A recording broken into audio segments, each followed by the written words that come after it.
ఈరోజు సాక్షి పేపర్లో ఒక ఆర్టికల్ ఆలగడ్డ గురించి రాయడం జరిగింది.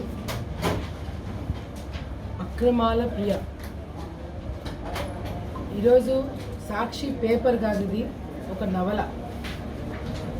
ఎందుకు నవల అంటున్నానంటే, మామూలుగా సాక్షి పేపరు అన్నీ ఊహించుకొని సృష్టించి క్యారెక్టర్స్ని బిల్డప్ చేసి రాస్తున్నారు కాబట్టి ఇది సాక్షి పేపర్ అనుకున్నారేమో జనాలు.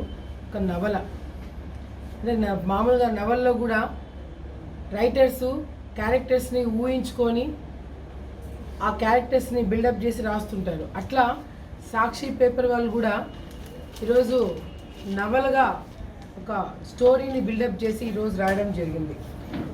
ఈ అక్రమాల ప్రియ అనేది ఎవరనేది మాకు కూడా తెలుసుకోవాలని ఉంది.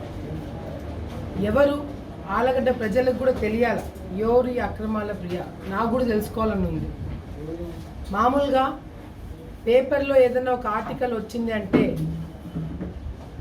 అది వాస్తవం అయ్యిండాలా, మీరు ఎంక్వైరీ చేసిండాలా, పూర్తిగా పేర్లతో సహా మీరు రాసేంత దమ్ము మీకుంటే మీరు రాయండి. లేదు, మీరు సృష్టించి రాయాలని అనుకుంటే అది పత్రిక కాదు, అది పేపర్ కాదు, మీరు జర్నలిస్టులు కాదు, మీరు రైటర్స్. సో ఆ విధంగా మీరు ఉండాలనుకుంటే ఒక నవలగా దీన్ని పబ్లిష్ చేసి మీరు బ్రహ్మాండంగా ఎటువంటి పేర్లనే పెట్టుకొని మీరు రాయొచ్చు. మరి ఎవరు ఈ అక్రమాల ప్రియ అనేది మేము డిమాండ్ చేస్తున్నాం సాక్షి పేపర్ మీద.